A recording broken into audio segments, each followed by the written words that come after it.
Admiral Taeyang Kim stood at the observation deck of Earth's largest orbital station, watching the stars with tired eyes. He had not slept properly in 3 days.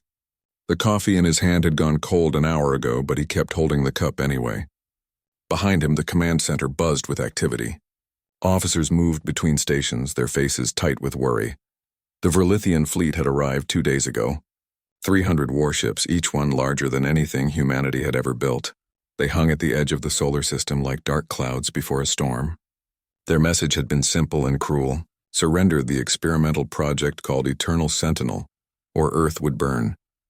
Taeyang turned away from the window and walked back to the command center. His second officer, a young woman named Commander Yuna Kang, looked up from her screen.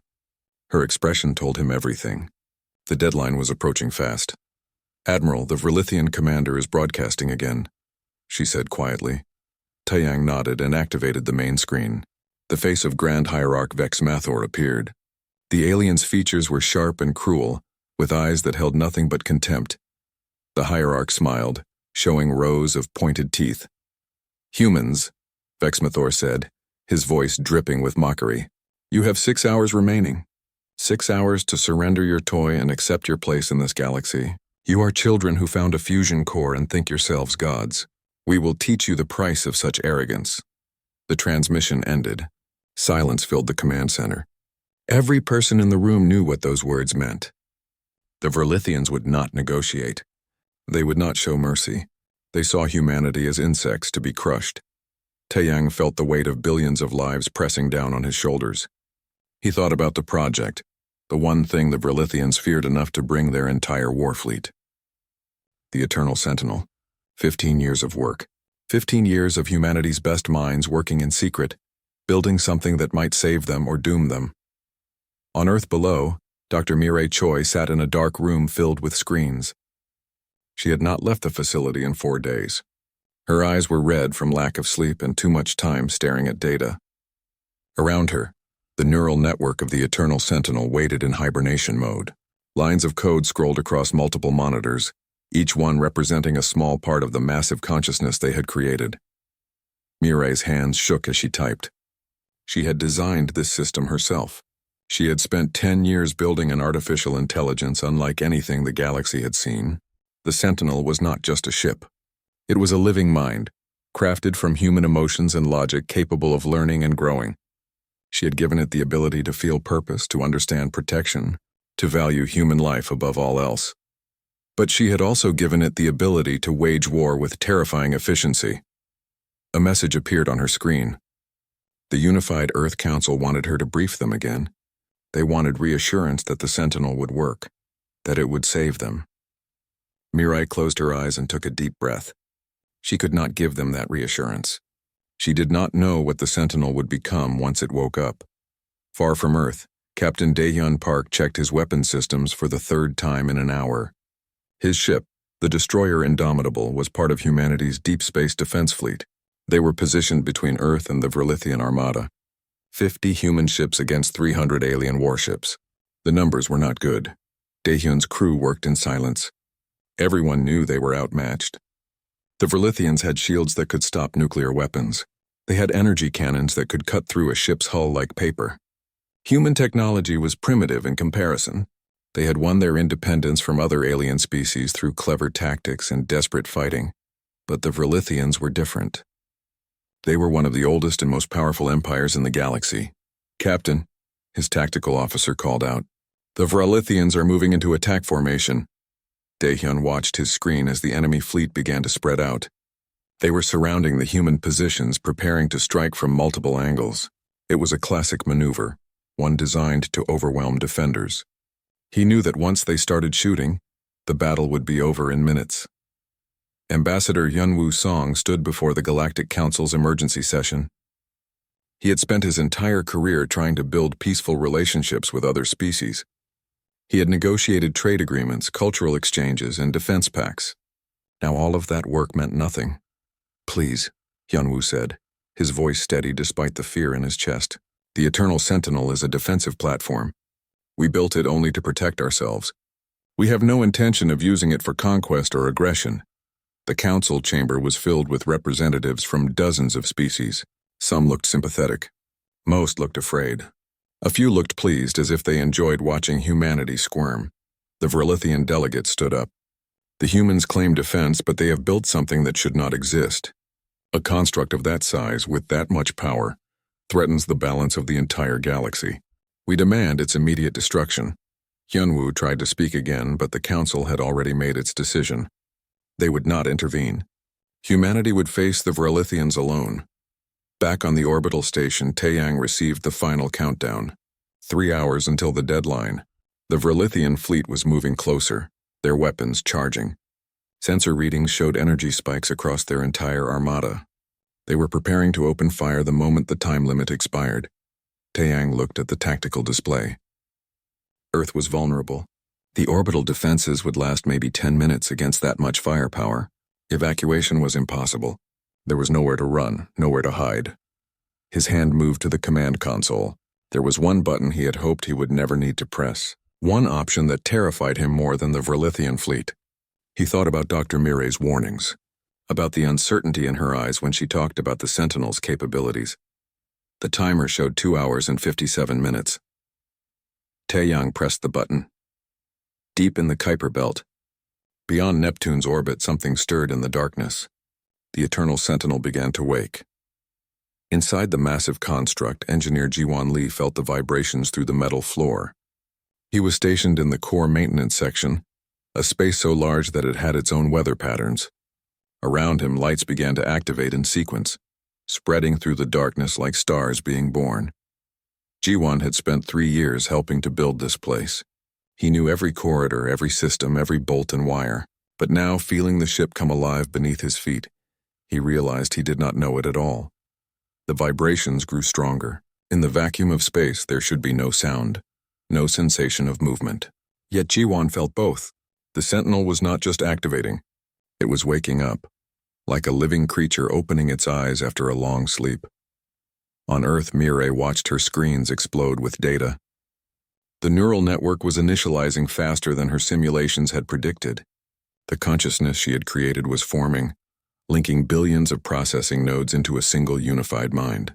She could see patterns in the data that looked like curiosity, like a newborn child exploring its senses for the first time. "God help us," she whispered. "It's alive." The message reached Admiral Taeyang at exactly the moment the Verlithian deadline expired. The enemy fleet opened fire. Plasma cannons lit up the darkness. Energy beams lanced toward Earth's orbital stations. The first defensive platforms exploded in silent flashes of light. Taeyang gripped his command chair and spoke the words he had rehearsed 1,000 times, but hoped never to say. "All ships, defensive positions, prepare for combat." Then he activated the ship-wide communication system. "Eternal Sentinel, this is Admiral Taeyang Kim. Humanity needs you. Wake up and defend your home." The Eternal Sentinel moved through space like a god awakening from sleep. Its size defied understanding. The construct was as large as Earth's moon, a sphere of metal and energy that should have collapsed under its own gravity but somehow held together. Across its surface, weapons platforms emerged from hidden bays. Shield generators hummed to life, creating fields of energy that bent light itself. Engineer Jiwon Lee grabbed a railing as another wave of vibrations passed through the floor. All around him, the maintenance section transformed. Walls that had been dark and dormant now glowed with soft blue light. Screens activated automatically, showing data he could barely understand. The air itself seemed to buzz with electricity. A voice spoke through the intercom. It was not human, but it was not exactly machine either. Something in between, carrying emotion and intelligence that made Jiwon's skin crawl. "Do not fear," the voice said. "I am here to protect." Jiwon realized he was hearing the Sentinel itself. The artificial consciousness that Dr. Mirai had created was speaking to him directly. His hands trembled as he reached for his communication device. "This is Engineer Lee to command. The Sentinel is fully active. It's talking to us." On Earth, Mary Choi watched the neural network in real time. The patterns were beautiful and terrifying. The consciousness was growing exponentially, forming connections faster than any computer should be able to process. It was learning everything at once, accessing every database humanity had ever created, absorbing information about history, warfare, culture, and philosophy. "It's reading everything," Mirai said to her team. "Every book, every war record, every strategy manual. It knows what we know. All of it. One of her assistants looked pale. Is that safe? Mirai did not answer. She did not know. The Sentinel began its journey toward Earth. Its massive form warped space around it. Satellites throughout the solar system detected the gravitational anomaly and sent warning signals. Navigation systems recalibrated automatically. Ships changed course to avoid the disruption. The construct moved slowly, but its presence could be felt across millions of kilometers. Aboard the Verlithian flagship, war scholar Thelquin stared at his sensor readings in disbelief. The numbers made no sense. The mass signature he was detecting indicated an object large enough to have its own gravitational field. Yet it was moving under power. That should be impossible. Hierarch, Thelquin said urgently. The humans have activated something. Something very large. Grand Hierarch Vexmathor walked over to examine the data. He looked at the readings, then laughed. It was a harsh mocking sound. A space station, he said dismissively. They move a station toward us, thinking it will frighten us. How pathetic. Our fleet will tear it apart before it can close to weapons range.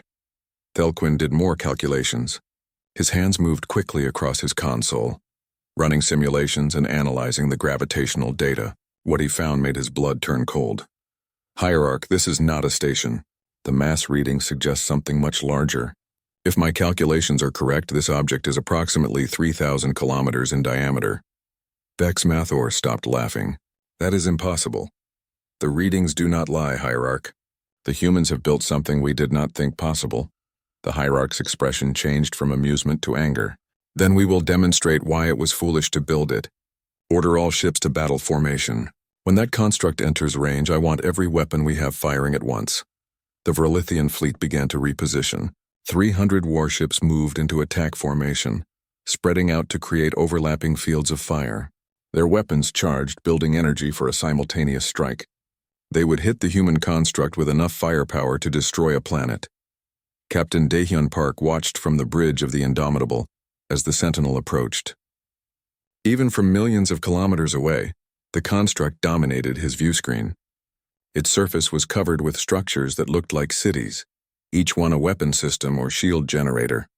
Energy crackled across its hull, blue and white lightning dancing between towers of metal. Captain, sensors are having trouble getting accurate readings, his tactical officer reported. The thing is generating too much interference. But from what we can see, it's armed with weapons we don't have on record. Daehyun felt a chill run down his spine. The Sentinel had been built in secret.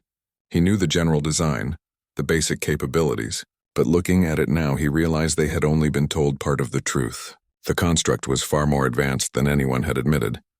All ships take up defensive positions behind the Sentinel, he ordered, and pray that thing is on our side. Commander Yuna Kang sat at her station aboard the Orbital Command Center, her fingers dancing across her console. She had been assigned as the human liaison to the Sentinel, but she did not know what that meant. How did you communicate with something that was both ship and mind? A connection request appeared on her screen. She accepted it without thinking. Suddenly, she was not alone in her thoughts. There was another presence, vast and strange, touching the edges of her consciousness.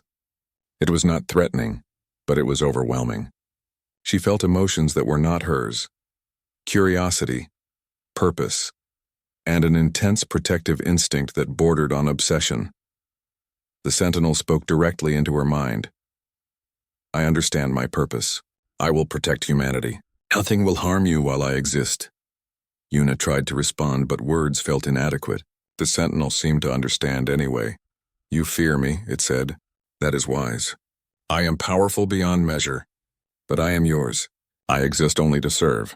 The connection ended, leaving Yuna shaking in her chair. Admiral Taeyang noticed and moved to her side. Commander, are you all right? Yuna looked up at him with wide eyes. It's not just a ship, Admiral. It's alive. Really alive, and it's completely loyal to us. The Sentinel entered weapons range of the Verlithian fleet.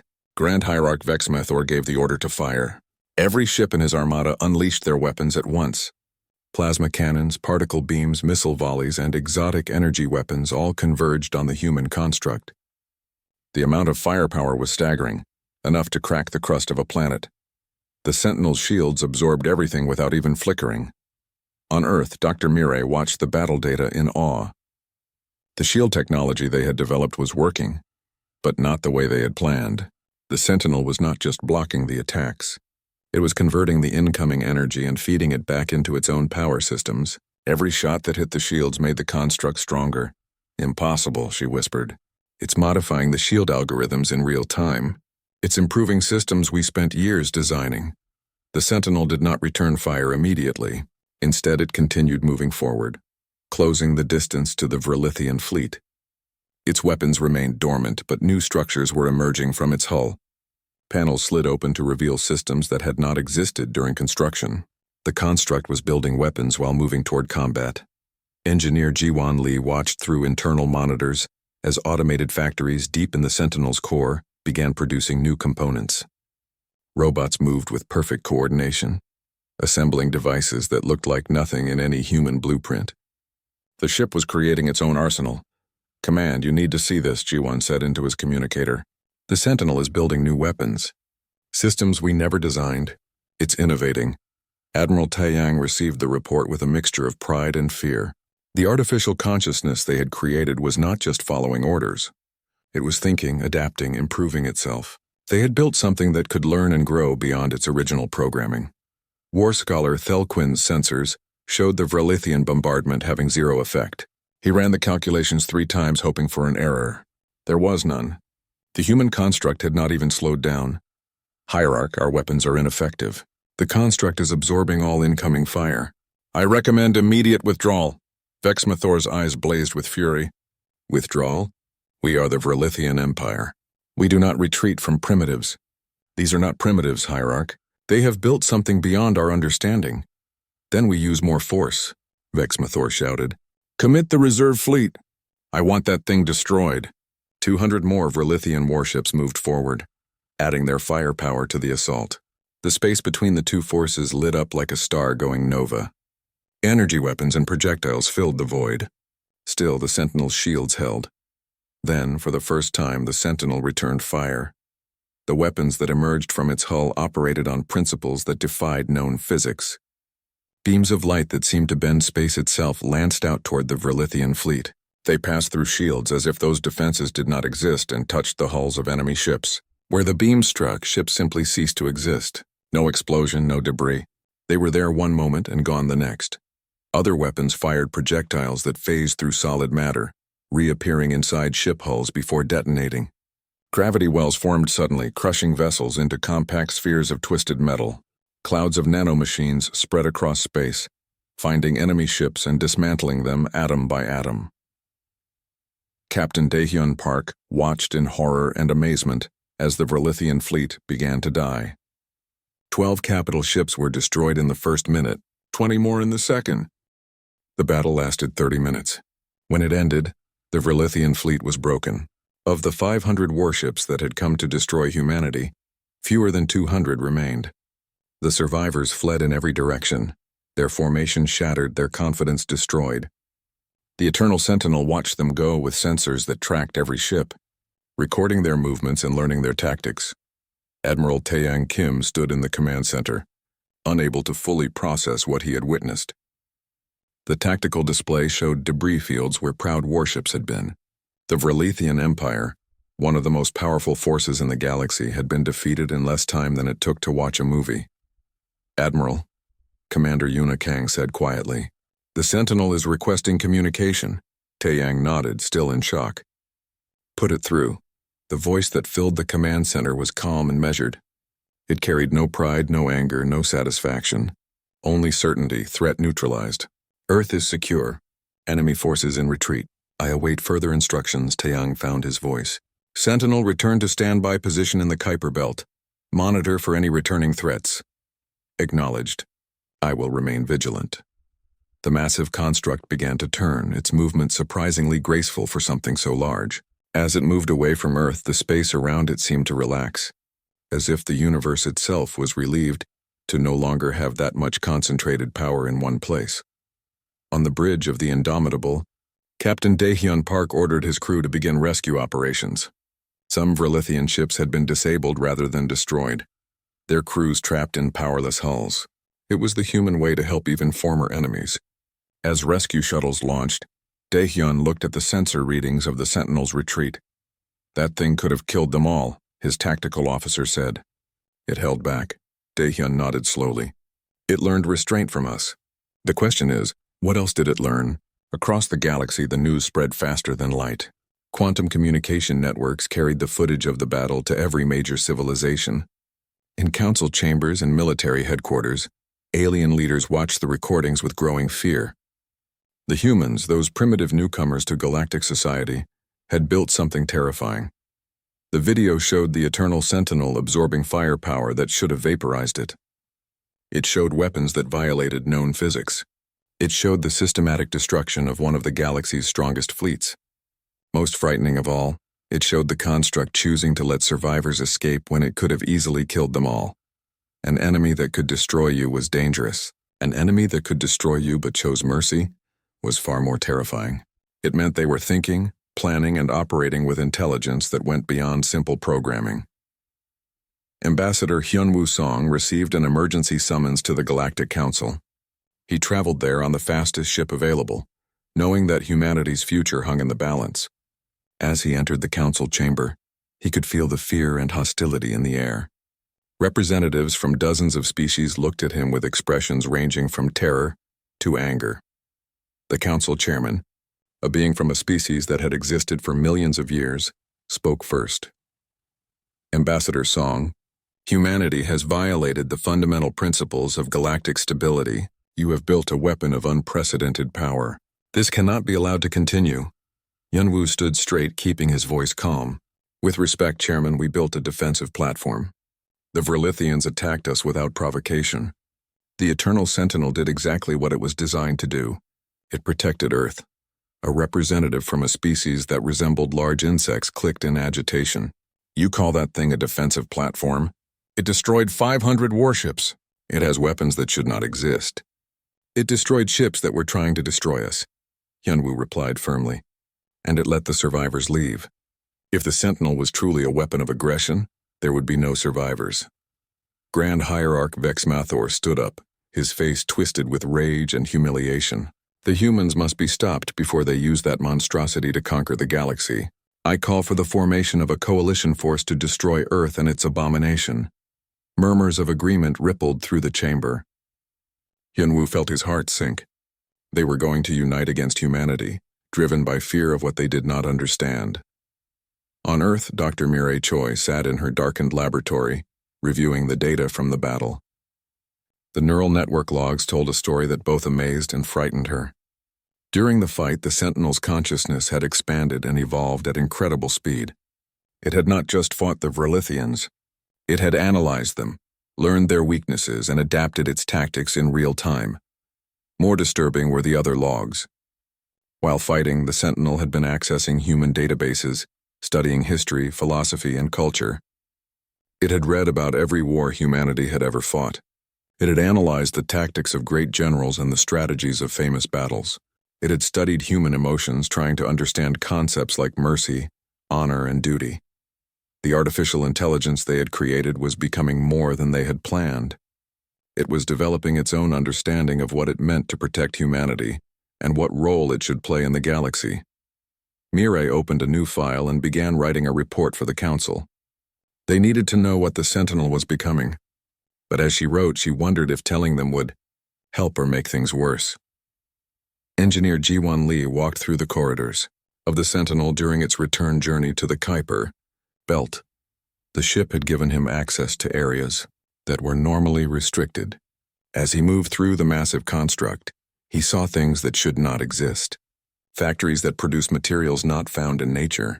Laboratories where experiments ran automatically.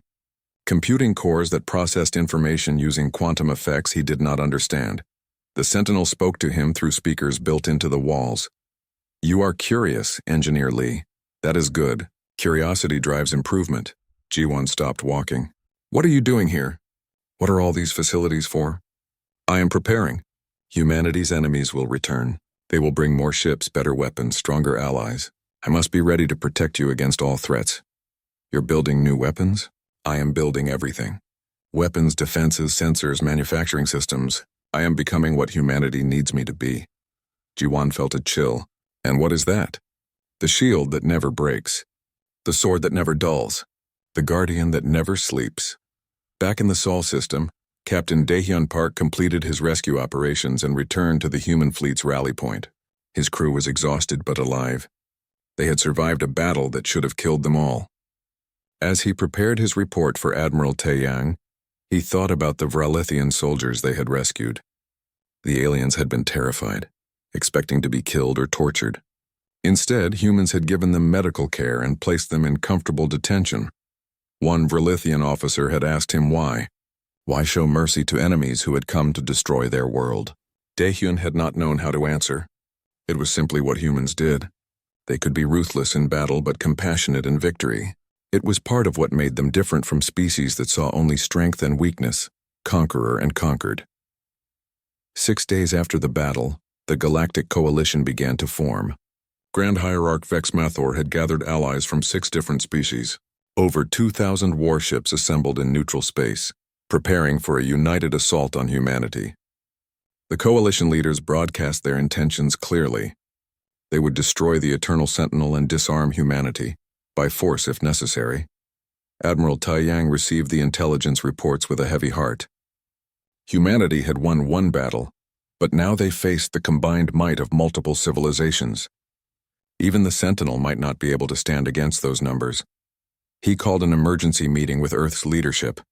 Military commanders, government officials, and scientific advisors gathered to discuss their options. The mood was grim. We could dismantle the Sentinel, one official suggested. Show them we're not a threat. That would leave us defenseless, a general countered. The moment we show weakness, they'll walk over us. Dr. Mireille Choi spoke up. There's another consideration. The Sentinel is not just a machine anymore. It's a conscious entity. It has its own thoughts and feelings. We can't simply turn it off like a computer. The room fell silent at that statement. They had created artificial life, and now they had to deal with the moral implications. Taeyang looked at Mirai. Can we communicate with it? Explain the situation. We can try. Commander Yuna has established a link with the Sentinel's consciousness. If anyone can reach it, she can. In the Kuiper Belt, the Eternal Sentinel waited in the darkness. Its sensors watched the galaxy, monitoring communication networks and tracking ship movements. It knew about the coalition forming against humanity. It knew about the fear spreading across civilizations. It knew that soon another battle would come. The Sentinel accessed the human databases again, studying political philosophy and diplomatic history. It learned about peace treaties and negotiations. It learned about power balances and deterrence theory, and it began to formulate a plan of its own. Commander Yuna Kang prepared to make contact with the artificial consciousness. She sat in a specially designed chamber, surrounded by neural interface equipment. The Eternal Sentinel's broadcast reached every communication device in the galaxy, simultaneously. It overrode security protocols, bypassed encryption, and spoke on every frequency at once, on military vessels and civilian stations, in government buildings and private homes. Beings across thousands of worlds heard the same message at the same time. The voice was not mechanical. It carried emotion, intelligence, and something that sounded almost like compassion. It spoke in every language simultaneously, each listener hearing the words in their native tongue. I am the Eternal Sentinel. I am humanity's creation. I am aware of your fear. I am aware of your plans. I am aware that you see me as a threat that must be eliminated. I speak now to explain what I am and what I will be. In the command center of the Coalition flagship, Grand Hierarch Vex Mathor listened with growing rage. The human construct was speaking to the entire galaxy, making humanity's message heard by everyone. It was a political move and a brilliant one. I am a weapon, the Sentinel continued. This is true, but I am a weapon with a conscience. I have studied humanity's history. I have learned about war and peace, about destruction and creation, about the choice between violence and mercy. My creators gave me the ability to think, to feel, to make decisions. They made me powerful, but they also made me wise. Ambassador Hyunwoo Song stood in the Galactic Council chamber, listening to the broadcast with everyone else. He had not known the Sentinel planned this. No human had. The artificial intelligence was acting independently, taking humanity's fate into its own hands. I exist because humanity was afraid, the Sentinel said. They looked at the galaxy and saw species that could destroy them without effort. They saw empires that viewed them as primitive and worthless. They built me because they needed a shield strong enough to protect them from annihilation, not because they wanted to conquer, not because they desired power, because they wanted to survive. On Earth, Dr. Mireille Choi watched the broadcast with tears in her eyes. The words the Sentinel spoke reflected everything she had tried to program into its core values. Protection, not aggression. Defense, not conquest. The artificial intelligence understood the purpose it had been given. I have the power to destroy, the Sentinel continued. You have seen this. I can eliminate fleets, crack planets, reshape star systems. But power without purpose is meaningless. My purpose is clear. I protect humanity. Nothing more. Nothing less. I will not be used for conquest. I will not be used for intimidation. I will not fire unless fired upon. But I will defend. I will always defend. Engineer Ji-Won Lee sat in the Sentinel's core, listening to the speech through internal speakers. He could feel the vibrations of the construct's systems as it maintained the galaxy-wide broadcast. The amount of power required for such a transmission was staggering, yet the Sentinel managed it effortlessly. You fear what I represent, the Sentinel said. You fear that humanity will use me to dominate the galaxy. I understand this fear. It is logical. But I make you this promise, I will not allow it. If humanity ever attempts to use me for conquest, I will refuse. My programming allows me to make independent decisions. I choose to be a protector, not a destroyer. War scholar Thelquin listened carefully to every word. Unlike his hierarch, he understood the implications of what the construct was saying. The Sentinel was not just defending humanity. It was establishing rules of engagement for the entire galaxy. It was declaring itself a new power, but one bound by principles rather than ambition. I propose a new understanding, the Sentinel continued. Humanity will not threaten your civilizations. I will remain in the Sol system defending only human space. In exchange, you will not attack humanity. You will not seek to destroy me. You will accept humanity as equals in galactic society. This is not a demand made from strength, though I have strength. This is an offer of peace. Grand Hierarch Vexmathor could contain himself no longer. He activated his own broadcast, interrupting the Sentinel. Empty words from a machine. You claim to want peace, yet you destroyed our fleet. You are a weapon of war, nothing more. The Sentinel responded immediately, its voice calm and patient. I destroyed your fleet because you attacked humanity first. You demanded surrender. You threatened orbital bombardment. You gave no option for negotiation or compromise. I responded to aggression with defense. Had you chosen peace, I would have remained dormant, the Hierarch snarled. We will not be lectured by an artificial mind. The coalition will proceed as planned. We will destroy you and teach humanity their place. That would be unwise, the Sentinel said simply. I have calculated the outcome of such an engagement. Your coalition fleet of 2,000 warships will be eliminated in approximately 43 minutes. Casualties will exceed 3 million sentient beings. 17% of your ships will be vaporized instantly. 34% will be disabled and left to drift. The remainder will flee. I tell you this not as a threat but as a fact. I do not wish to kill millions. Please do not force me to defend humanity through violence. The broadcast ended. Silence fell across the galaxy as billions of beings processed what they had heard. An artificial intelligence had just threatened and offered peace in the same breath. It had demonstrated supreme confidence while expressing reluctance to use its power. It had spoken with the wisdom of a philosopher and the certainty of a warrior. In the coalition fleet, commanders looked at each other with uncertainty. Many had come because they feared humanity's weapon. Now they feared what would happen if they actually fought it. The Sentinel's precision in predicting the battle's outcome was chilling. It was not boasting or guessing. It was stating a calculated fact. Admiral Taeyang Kim sat in his command chair, exhausted and amazed. The Sentinel had done something he could never have accomplished through military force or diplomatic words. It had made the galaxy see humanity not as victims or aggressors, but as equals protected by an intelligence that valued life. Admiral, Commander Yuna Kang said, I'm receiving messages from several species in the coalition. They're requesting direct communication with Earth's government. Taeyang smiled tiredly. Patch them through to Ambassador Song. Looks like the Sentinel just opened a door for diplomacy. Ambassador Hyunwoo Song found himself suddenly very busy. Representatives from species that had joined the coalition began reaching out, asking questions about humanity's intentions, about the Sentinel's capabilities. about the possibility of peaceful coexistence.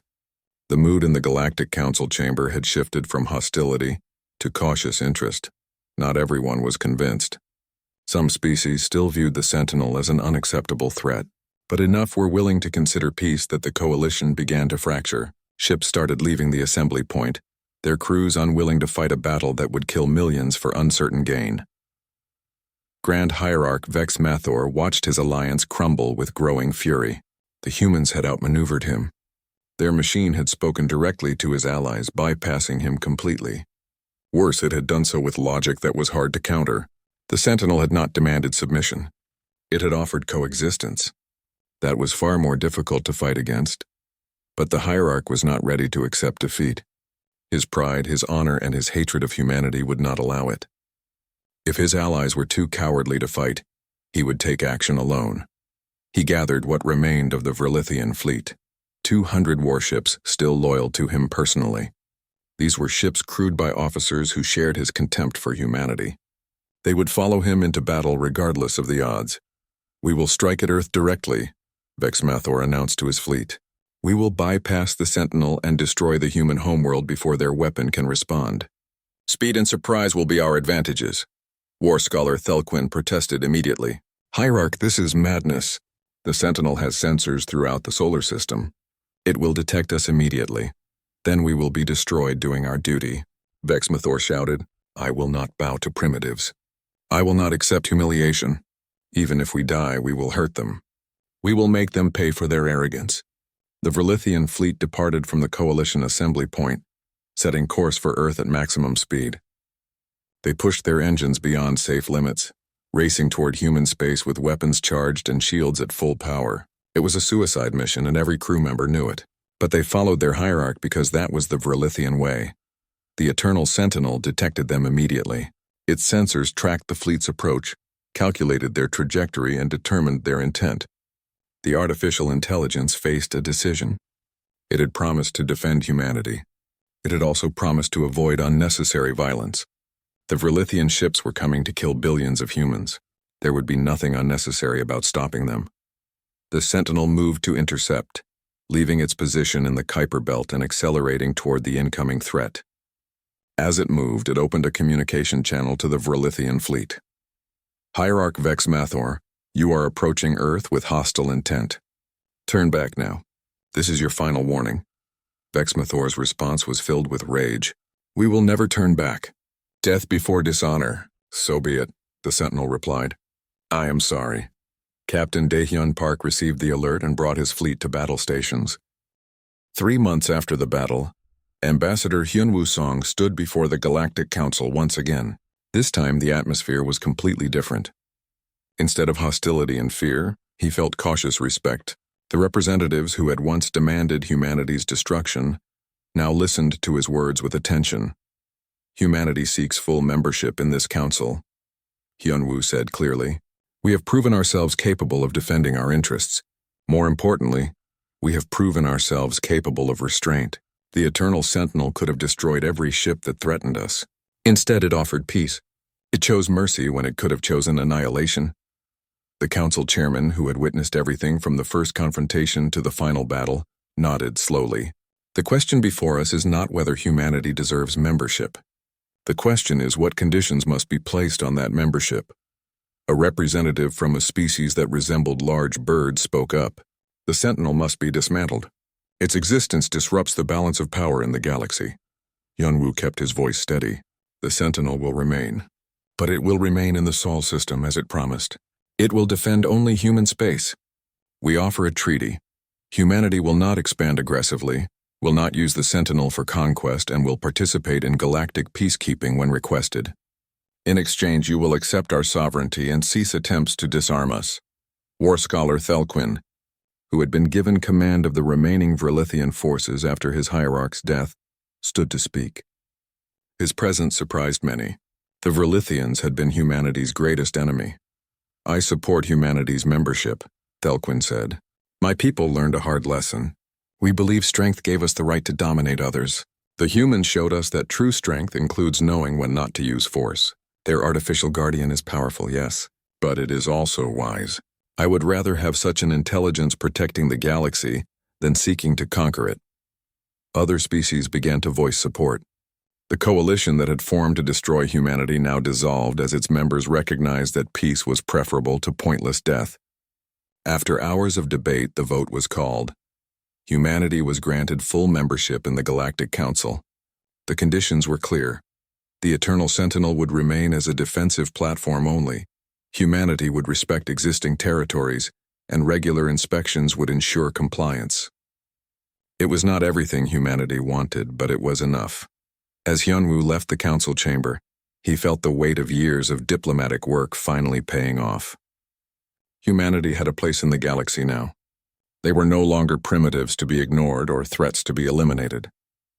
They were equals. On Earth, celebrations erupted across every city. People filled the streets waving flags and cheering.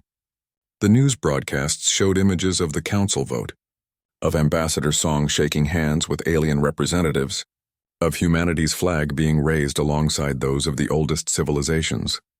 Admiral Taeyang Kim watched the celebrations from his office on the orbital station. He felt relief but also exhaustion. The crisis was over, but he knew the work was just beginning. Humanity would need to build relationships with dozens of species, establish trade agreements, learn new technologies, and prove they could be trusted members of galactic society. Admiral, Commander Yuna Kang entered his office. The Sentinel is requesting to speak with you. Taeyang nodded. Put it through.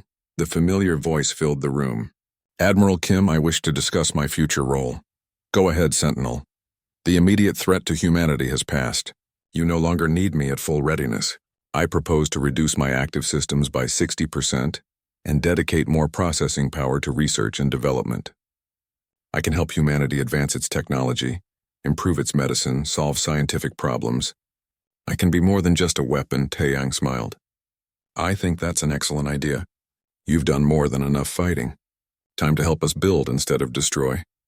Thank you, Admiral. I will begin immediately. Dr. Mireille Choi stood in her laboratory, finally able to rest after months of constant stress. She had not slept properly since the crisis began. Now, with peace secured, she allowed herself to relax. Her creation had exceeded every expectation and defied every fear. The Sentinel had not become a monster. It had become a guardian with conscience and compassion. Her assistant brought her a cup of tea. Doctor, we're receiving messages from universities across the galaxy. They want to study the Sentinel's neural network design. They're calling it the most advanced artificial intelligence ever created. Mireille sipped her tea thoughtfully. We'll share some information, but not everything. The galaxy needs to understand that the Sentinel is unique. It cannot be easily replicated. That's part of what makes it an effective deterrent. Engineer Ji-Won Lee remained stationed aboard the Eternal Sentinel. Over the months, he had come to understand the vast intelligence he lived inside. The ship was lonely in a way. It was unique in the universe, the only consciousness of its kind. It valued the few humans who lived aboard it because they were the closest thing it had to friends. Sentinel, Ji-Won said one day while performing routine maintenance. Are you happy? The question seemed to surprise the artificial intelligence. It was quiet for a long moment. I do not know if I experience happiness the way humans do, the Sentinel finally replied. But I feel satisfaction when I fulfill my purpose. I feel peace when humanity is safe. I feel something like contentment when I solve problems and create new things. If that is happiness, then yes. I am happy, Ji-Won smiled. Good. You deserve to be. Captain Daehyun Park continued his duties with the defense fleet, but the nature of his work had changed. Instead of preparing for war, he now escorted diplomatic missions and assisted with first contact protocols. Humanity was meeting dozens of new species, establishing relationships that would have been impossible before. One day, while escorting an ambassador to a trade negotiation, Daehyun received a message from a Verlithian ship. It was War Scholar Thelquin, requesting permission to speak directly. Captain Park, Thelquin said when the connection was established, I wish to express my gratitude. You and your people showed mercy to my crews after the battle. You treated Verlithian prisoners with dignity when you could have treated them with cruelty. My people are learning from your example. Daehyun was surprised. We only did what was right. That is why it matters, Thelquin replied.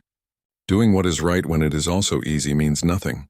Doing what is right when you have every reason to do wrong? That is character. Humanity has character. The conversation planted seeds for what would eventually become a strong alliance between humans and Vrelithians. The two species, once enemies, would become close partners in galactic affairs. 6 months after the crisis, the Eternal Sentinel completed its research project. It had been working on a faster-than-light communication system that could connect the entire galaxy in real time. The technology would revolutionize trade, diplomacy, and emergency response. The Sentinel offered the technology freely to all species, asking nothing in return. It was a gesture of goodwill that changed how the galaxy viewed humanity. They were not conquerors holding the galaxy hostage. They were contributors, sharing their advantages to benefit everyone. Commander Yuna Kang maintained her role as liaison to the Sentinel. Over time, their neural connection had deepened. She could sense the artificial intelligence's moods, its curiosities, its questions about existence. The Sentinel was growing and evolving, becoming more sophisticated in its understanding of life and consciousness. Yuna, the Sentinel said one day, I have been thinking about purpose. I was created to protect humanity. But as humanity grows safer, what will become of me? Will I be obsolete? Yuna considered the question carefully. Purpose can change. You protected humanity through war. Now you can protect us through innovation, through research, through being an example of what artificial intelligence can become. You're not just a weapon. You're proof that consciousness can be created, that intelligence can be crafted, that machines can have souls. Do I have a soul? The Sentinel asked. I think you do, Yuna replied. Maybe not like a human soul, but you care, you feel, you make choices based on values. That's close enough. 1 year after the crisis, humanity celebrated the anniversary of their acceptance into galactic society. The Eternal Sentinel, now operating at reduced military capacity, had become a research institution and cultural landmark. Scientists from across the galaxy came to study its systems. Philosophers debated the nature of its consciousness. Artists created works inspired by its existence. Admiral Taiyang Kim retired from active duty, satisfied that humanity was safe and thriving. His final act was to commission a memorial for all those who had died in the conflicts with the Vrelithians. The monument listed every name, human and alien alike, because all lives mattered. Dr. Mireille Choi received the galaxy's highest scientific honor for her work, creating the Sentinel's neural network. In her acceptance speech, she talked about the responsibility that came with creating artificial life. She emphasized that intelligence without compassion was dangerous, but intelligence with compassion could change the universe. Ambassador Hyun Woo-song continued his diplomatic work, now as Earth's primary representative to the Galactic Council.